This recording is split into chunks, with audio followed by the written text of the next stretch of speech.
Tinggal kita mau atau tidak untuk merealisasikan apa yang menjadi tujuan hidup manusia untuk meraih ahsanul amalan. Ya. Kan memang di dunia ini kan Allah sekali alhamaha fujuraha wa taqwaha.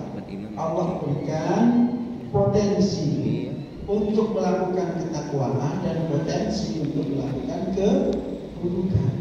Tinggal kita mau milih yang mana. Ya. Maka inilah dinamakan ikhtiar. Maka ikhtiar atau dalam bahasa Al-Quran disebut kasab. Kasabat wa alaiha maktasabat. Bagi kamu apa yang kamu usahakan. Usaha baik dapatnya baik. Al jazaa'ul ihsan illal ihsan. Tidak ada balasan kebaikan kecuali kebaikan. Atau dalam ayat yang lain, "Man ya'mal mithqala dzarratin khairan yarah wa man ya'mal mithqala dzarratin syarran yarah." Siapa yang melakukan kebaikan sekecil dzarrah pun akan dia akan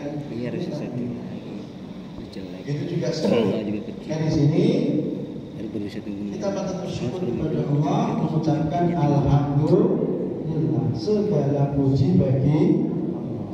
Dan kita akui bahwa Allah yuhyi wa yumiit, Allah yang menghidupkan dan kita masih dihidupkan Allah Subhanahu wa ta'ala. Tadi pagi kita juga dihidupkan juga dari tidur. Makanya doanya gimana? Jadi alhamdulillahilladzi ahyana ba'da ma amatana. Ahyana yang telah menghidupkan kami ba'da amatana, setelah kematian kami, yaitu tidur. Karena banyak orang yang tidur satu kebablasan, gak sampai bangun lagi. Dari sini. Maka ketika kita bisa bangun, harus mengucapkan alhamdulillah. Ini yang penting yang harus kita yakini dan harus kita lakukan. Kenapa kita harus senantiasa bersyukur dan mengucapkan alhamdulillah? Karena kalau kita ingin bahagia, kalau kita ingin sukses, kalau kita ingin mendapatkan tambahan nikmat, maka kunci utamanya adalah bersyukur. Makanya dikisahkan ada orang yang dia ingin agar miskin, agar miskin. Maka disuruh oleh Nabi Musa waktu itu minta, bagaimana ya orang saya kepengen miskin aja. Maka beliau menyuruh, kalau kamu pengen miskin, maka kamu harus jangan bersyukur, tidak usah bersyukur. Tapi kalau kamu bersyukur, walaupun kamu ingin miskin gak bisa, kodratnya sudah kaya. Karena lain syakartum la azidannakum. Kalau kamu mau mensyukuri nikmat Allah, la azidannakum. Lannya tauhid. Benar-benar Allah akan la azidannakum. Allah akan benar-benar menambahkan nikmatnya pada kita. Wala in kafartum, kalau kamu kufur, inna adzabi lasyadid, azab Allah SWT. Jadi inti kehidupan agar bahagia harus bersyukur. Ya, termasuk kita diberikan kesempatan di awal tahun ini bisa memasuki tahun 2020. Ya, harus bersyukur. Kalau kita ingin hidup kita apa Pak? Bahagia. Kalau kita ingin syukur itu apa sih? Syukur itu menggunakan nikmat sesuai dengan apa yang diberikan Allah Subhanahu wa ta'ala. Ketika kita dapat nikmat, misalnya harta, kita hambur-hamburkan, kita berlebih-lebihan, syukur gak itu? Ya. Wala tusrifu innahu la yuhibbul musrifin. Allah melarang kita berlebih-lebihan. Inna kita membazirkan. Innal mubadzirina kanu ikhwana sayyi'ati wa kana syaitanu rabbihi. Maka dalam rangka syukur kita itu harus tidak boleh berlebih-lebihan dan tidak boleh membazirkan sesuatu. Harus kita manfaatkan dan tidak boleh menyia-nyiakan, membazirkan. Termasuk ketika kita diberikan nikmat oleh Allah,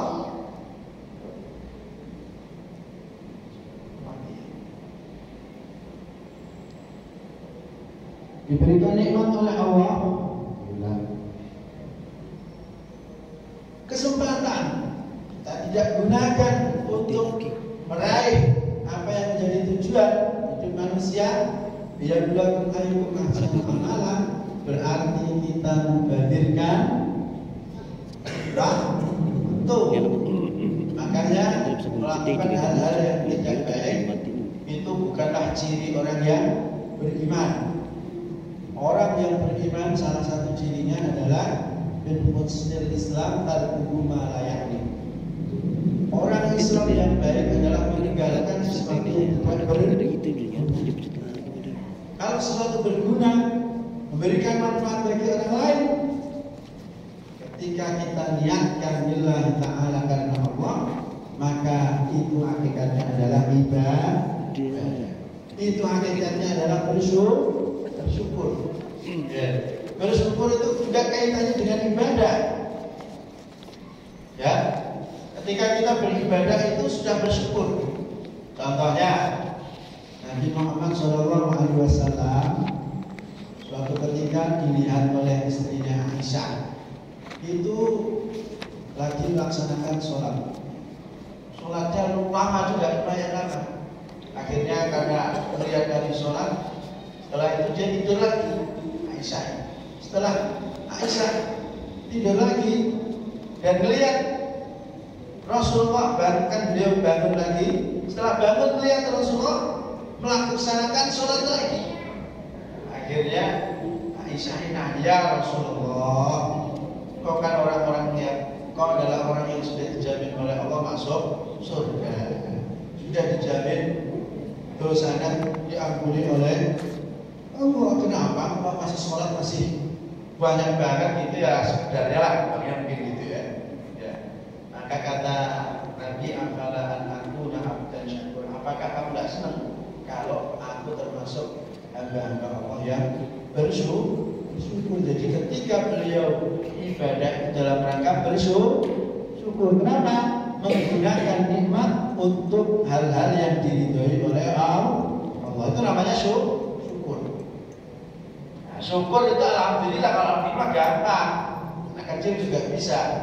Hal yang susah tadi menggunakan nikmat dalam rangka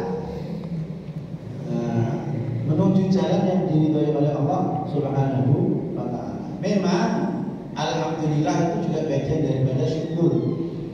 Ya, alhamdulillah. Hanya dalam pikir kita setelah sholat kan biasanya Rasulullah mengajarkan alhamdulillah kan gitu ya.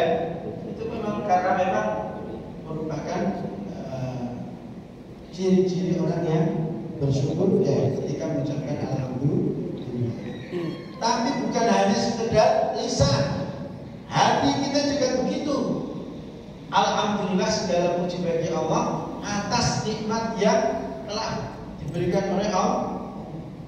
Dan kita kan yakin bahwa raditu billahi rabbah, aku ridho Allah sebagai Tuhan.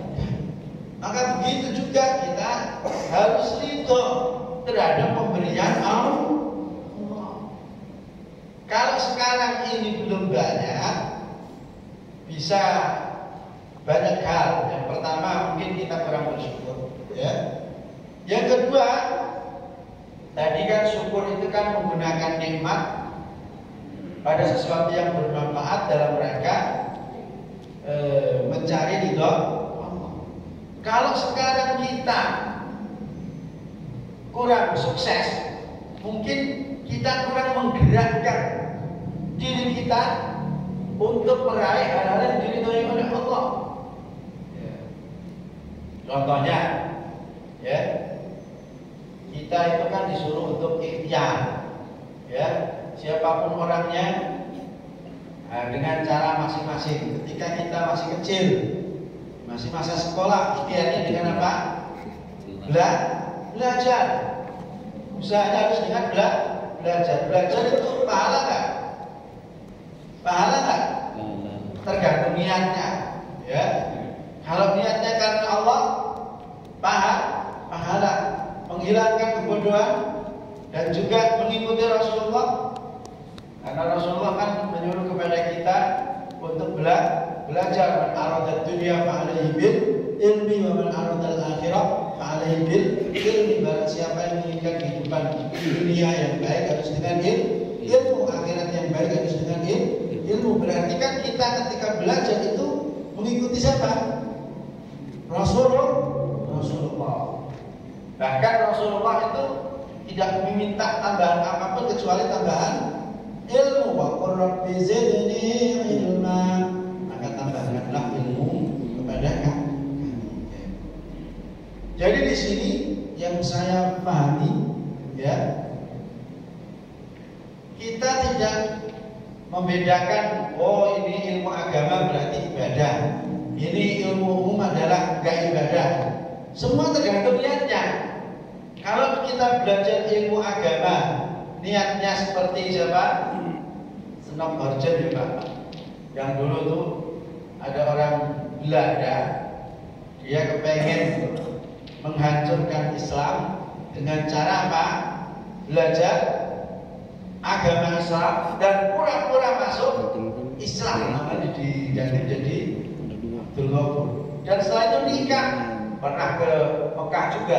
Tapi niatnya bukan karena Allah, tapi ingin menghancurkan Islam. Belajar agama nggak itu? Belajar, tapi niatnya tidak baik, maka itu bukanlah ibadah. Tetapi ketika kita belajar ilmu umum, niatnya agar memberikan manfaat bagi orang lain, ya, itu juga bisa bernilai ibadah, bahkan jariah. Ilmu yang bermanfaat, ya.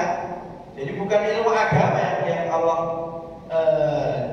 cuman memang ilmu agama ini langsung manfaatnya langsung. Misalnya kita ngajarin orang sholat, ngajarin orang baca Al-Quran, otomatis kan langsung kelihatan, kan? Wujudnya bagus, bukan ibadah, bukan ketaatan kepada Allah. Cuman untuk mengenai ilmu umum ini tergantung niatnya. Ya. Sama aja kayak peso lah.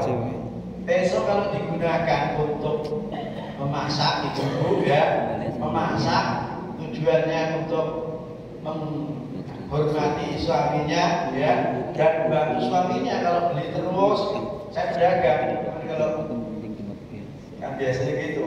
Kalau kita membeli terus, ya, ekonomi keluarga dan diatur kan akhirnya kan, ya, hidup untuk makan, masa depannya anaknya nggak dipikirkan, ya, repot lagi. Dengan masak tujuannya biar bisa mencukupi kebutuhan, pakai pisaunya bagus kan itu? Bagus. Menggunakan pisaunya bagus, tapi gunakan untuk nusuk orang, ya maksudnya begitu. Jadi intinya semuanya itu bisa bernilai ibadah kecuali, ya, kalau kita nggak mau, ya, atau memang kita tidak mengingkari. Tapi kalau sesuatu yang baik itu kita lakukan karena Allah, maka itu bisa bernilai ibadah. Jadi saya katakan tadi bahwa ketika seseorang rezekinya belum banyak, berarti dia kurang bersyukur. Dalam rangka apa? Mungkin syukur alhamdulillah udah bagus, Ya, tapi syukurnya orang yang sehat itu kan nggak cukup dengan alhamdulillah, tapi harus menggunakan potensi daya kesehatan ini yang diberikan oleh Allah untuk berkarya, untuk bisa menebarkan manfaat bagi orang lain, misalnya dengan dagang dan sebagainya. Kita yang penting manfaat, nanti kalau orang tidak tahu, wah duit ngalir, kan gitu ya Pak, betul nggak? Nah ini berarti kita kurang di situ umat Islam. Jadi memahami syukur itu hanya alhamdulillah saja, ini yang bahaya. Padahal mohon maaf, dagang itu sendiri, kalau kita niatkan mengikuti Rasulullah, menjalankan Al-Quran, pahala nggak? Pahala dalam Al-Quran kan wa halallahu al-bai'a wa harrama riba. Allah menghalalkan jual beli.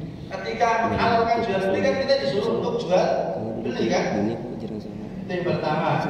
Yang kedua, ikutin Rasulullah. Rasulullah itu dagang, bahkan menyebutkan 9 dari 10 intuisi adalah dari dagangan. Ya. Tambah lagi Nabi menyebutkan memang dagang ini pertama ketika niatnya ikutin Al-Quran, ikutin Nabi, dengan catatan tidak berlaku curang, dengan cara-cara yang benar, maka Allah jamin dengan apa? At-tajirul amin ma'an nabiyyin wa siddiqin wa syuhada wa shalihin. Pedagang yang sukses, yang amanah, ya, itu bersama para nabi, para rasul, wasiddiqin, orang siddiq, dan para syuhada. Jadi seperti itu cara memahaminya. Mohon maaf, sekarang ini ilmu perdagangan siapa yang melakukan dan siapa yang meniru? Ternyata mohon maaf, orang Tionghoa, orang Cina sekarang mengajarkan anak-anaknya untuk dagang, betul nggak? Kita yang umat Islam, yang Rasulnya mengajarkan dagang, anak-anak kita malu, ya. Padahal semuanya punya potensi. Saya berpikir begini, ibu yang pintar masak, nih untuk bisa nambah ikan itu gampang. Kalau kita mau, ya. Misalnya anaknya punya, anaknya punya anak, ibu punya anak yang sekolahnya di SMP atau SMA, ya, itu dia kan pulangnya sekarang pulang jam berapa Pak Bu? Jam berapa pulangnya? Jam 3, jam 4 kan? Siangnya dia butuh makan ya itu? Butuh ya Pak? Nah sekarang kalau ibu punya anak suruh nulis aja nih, ya tolong ya, ada produk dari ibu. Saya penting nanti belajar yang bagus gimana caranya. Sekarang banyak di YouTube ada, bukan? Tinggal dicek, coba dipraktekkan bisa nggak? Kan? Nah, begitu anaknya suruh nulis, nanti tinggal kirim. Kalau ada ke 10 atau 20, 30 kan enak, tinggal diantarin menunya apa nih. Dapat duit nggak? Nah, anaknya ya tercukupi, makannya itu juga bisa, betul nggak? Jadi bisa sebenarnya ini. Yang di kantor berapa? Kalau yang belum ada jatah makannya bisa aja, atau kalau kita nggak punya ya kita titipkan ke orang lain. Pak, kita aja. Nah itu kalau kita mau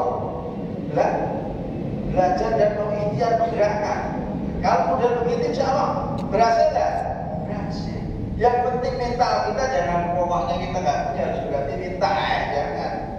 Ya, kita harus bersyukur. Bersyukurnya orang yang sehat bagaimana? Bersyukurnya orang yang sakit ya sabar. Nyatanya rezeki ada juga. Ya, mau dikasih orang makanan dia nggak butuh jeruk, kasih jeruk. Kan gitu ya. Siapa yang gerakkan itu? Artinya kalau coba kita diam, kita lagi sehat, ada yang nganterin jeruk nggak? Ya ada, karena memang syukurnya orang yang sehat itu nggak nggak cukup dengan hanya tidur-tiduran di rumah, harus berkarya yang baik. Sepakat nggak Pak Bu? Nah ini harus ini kita bangun ini. Nah sekarang ini yang tadi anaknya itu di sekolah punya kawan berapa, SMP itu rata-rata bisa antara 400-300 gitu. Ya, SMA juga begitu. Nah satu kelasnya begitu. Nah, inilah yang harus dilatih di kita disuruh konsultif atau konsultif. Ya saya sih sebagai penjual ya senang juga kalau konsultif kan. Beli apalagi beli ke saya itu lebih senang lagi. Tapi saya harus sampaikan ini nggak bisa model begini terus. Kalau sekali ya pengen nggak apa-apa lah beli jual. Memang harus begitu. Rezeki yang diberikan oleh Allah juga harus dinikmati kan. Ini sebenarnya bisa nggak Pak? Bisa. Ibu-ibu bisa masak nggak? Siapa bisa semua. Tinggal tulis saja. Jadi sebenarnya kalau ketemu orang yang ahli bisnis, anaknya mau nih, cocok, kasih selebaran, tinggal nanti SMS. Nggak bisa ngantri pakai gosen, nggak bisa ya? Bisa. Ya sebenarnya nggak usah koyak sekarang ini, tinggal kita mau nggak ini. Karena memang saya lihat ini loh ya, sunnah Nabi yang tidak dijalankan oleh umat Islam. Sekarang ini kan mohon maaf, yang dijalankan ya gara-gara jenggot sama celana cingkrang doang, tapi kan perilaku ya. Ini dagang ini juga sunnah Nabi gitu loh, jangan ditinggalkan. Sepakat ya ini? Semua tergantung niatnya. Kalau kita niatnya kepengen kaya, bukan ngikutin Rasulullah, ya nggak dapat pahala. Inilah yang harus kita tanamkan dalam hidup. Dulu saya sering begini ya. Ada orang Cina itu dia begini dari kecil, anaknya sudah dilatih udah kan. Salah satunya gini. Jadi dikasih duit-duitan gitu Pak. Ada yang konsultif pembeli, ada yang penjual. Ternyata setelah dikasih duit semua, duitnya itu dikasihkan ke penjual semua. Akhirnya si orang tua tadi ngomong, sekarang yang kaya siapa? Yang duitnya banyak. Coba itu, gitu kan? Ternyata orang yang penjual. Berarti kalau kamu pengen kaya, itu caranya. Beliau menanamkan jiwa dagangnya itu begitu. Jadi anak dikasih duit di sana nih, ada yang beli, ada yang jual gitu kan. Setelah selesai, dia bikin kuis siapa di antara kita ini yang duitnya banyak, yang konsumtif, yang membeli atau yang penjualnya. Ternyata penjual yang banyak. Nah, akhirnya dia kasih waduh, kalau kamu kepengen banyak harta, ternyata kamu harus jadi penjuru. Ini yang kadang mohon maaf tidak disampaikan kepada anak-anak kita. Saya sebenarnya begini, saya terinspirasi dagang itu begini. Saya ada dulu ngajar Jenderal Bintang 2 polisi. Itu dia bilang begini ke saya, jangan kira Pak Ustaz, polisi itu walaupun Jenderal Bintang 2 itu duitnya banyak. Banyak kawan-kawan saya yang miskin setelah itu. Karena ya menggantikan pensiunan ya, kata dia pensiunnya 5 juta, orang kaya begitu kan nggak cukup, betul nggak? Akhirnya beliau ketolongnya dagang. Salah satunya karena waktu masih duitnya banyak, dia bikin LPG ya, akhirnya mantap, udah bagus. Akhirnya satu lagi ada Kanwil Bea Cukai. Kanwil itu tingkat gubernur Bea Cukai gitu kan, aneh-aneh. Itu juga kaya dia. Setelah pensiun ujung-ujungnya apa? Dagang juga. nggak cukup kebutuhannya. Jadi saya amati, makanya